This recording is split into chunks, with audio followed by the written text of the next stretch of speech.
لیکن کوئی بھی اس گھر میں رہنے میں کامیاب نہیں ہو سکا، کیونکہ اس گھر میں رات کو ایک عورت چلتی پھرتی دکھائی دیتی ہے۔ بہت خوبصورت ہے، کئی سالوں سے یہاں رہتی ہے، کسی انسان کو بھی یہاں ٹکنے نہیں دیتی، اسی لیے رات کو اس گلی سے کوئی بھی نہیں گزرتا۔ مجھے اس کہانی کی کوئی سمجھ نہیں آئی۔ میں سوچنے لگا کہ اس گھر میں رہنے والی تو ایک نوجوان لڑکی ہے، پھر وہ کس عورت کی بات کر رہا تھا۔ پھر وہ کہنے لگا کہ ہمیں بھی کئی سال ہو گئے کام کرتے، لیکن ہم شام کے وقت یہاں پر نہیں آتے، کیونکہ اندھیرا پھیلتے ہی وہ اس گھر میں نمودار ہو جاتی ہے۔ اس کے آس پاس کے بچے چھتوں سے کبھی کبھی اسے دیکھتے ہیں، وہ چلتے پھرتے دکھائی دیتی ہے۔ وہ نہایت ڈراؤنی باتیں کر رہا تھا، جسے سن کر کم از کم میرے جیسا لڑکا تو ڈر نہیں سکتا تھا، کیونکہ میں تو روزانہ ہی باقاعدگی سے اس گھر میں آ رہا تھا۔ پھر اسی رات کو 12 بجے کے بعد جب میں اس گھر میں آیا تو مجھے یہ گھر پورا خالی نظر آیا۔ اس لڑکی کا یہاں نام و نشان نہیں تھا۔ میں حیران تھا کہ وہ لڑکی کہاں چلی گئی۔ میں نے اس خالی کمرے کی طرف دیکھا۔ آج اس کے دروازے پر تالا لگا تھا، شاید ٹھیک ہونے کے بعد وہ یہ گھر چھوڑ کر چلی گئی تھی۔ اب میری آمدنی کا بھی ذریعہ بند ہو گیا۔ میں یہی سوچ کر اداسی سے باہر آ گیا۔ پھر میں جیسے ہی گلی میں نکلنے لگا تو اس کالونی کے چوکیدار نے مجھے دیکھ لیا۔ پھر کہنے لگا، لڑکے تم رات کو کیا کر رہے ہو؟ کہیں کوئی چوری تو نہیں کر رہے؟ وہ بڑی شک بھری نظروں سے مجھے دیکھ رہا تھا۔ مجھے ویسے ہی غصہ آ گیا، اس لیے اس چوکیدار سے کہنے لگا کہ میں آپ کو چور نظر آتا ہوں؟ پورا دن محنت کر کے کماتا ہوں، اگر یوں چوری کرنی ہوتی تو پھر محنت کیوں کرتا؟ چوکیدار اپنی مونچھوں کو تاؤ دیتے ہوئے کہنے لگا، اچھا اگر چوری کرنے نہیں آئے تھے تو پھر رات کے اس پہر گلی میں کیوں گھوم رہے تھے؟ میں کہنے لگا کہ چچا دراصل میں اپنے دوست کے گھر آیا تھا، اس سے مل کر واپس جا رہا ہوں۔ پھر میں تھوڑی دیر کے لیے اس کے پاس رکا اور چوکیدار سے کہنے لگا کہ چچا ایک بات بتاؤ، اس گھر میں کسی کی آوازیں آتی ہیں، کبھی رونے کی تو کبھی ایسے لگتا ہے کہ کوئی تکلیف میں مبتلا ہو، یہ آوازیں کیسی ہیں؟ مجھے اس لڑکی کے بارے میں تجسس تھا، اسی لیے میں نے چوکیدار کے سامنے یوں ہی بات بنا دی۔ پھر وہ کہنے لگا، لڑکے کبھی بھولے سے بھی وہاں نہیں جانا، وہاں پر ایک چڑیل رہتی ہے۔ وہ مجھے بھرپور ڈرانے کی کوشش کر رہا تھا۔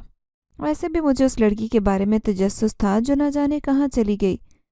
اس رات میں واپس لوٹ آیا، پھر دوسرے دن حسب معمول اپنا کام کرنے لگا، لیکن میں نے 2-3 دفعہ اس گلی کے چکر لگا کر دروازے سے گھر میں جھانکنے کی کوشش کی۔ مجھے اس لڑکی کے کوئی آثار نہیں نظر آئے۔ کچھ دن بعد میں اس لڑکی کو بھولا بیٹھا اور اپنے کام میں مگن ہو گیا۔ اچانک ہی ایک دن میرے ساتھ کام کرنے والے لڑکے کے ساتھ ایک عجیب واقعہ پیش آیا۔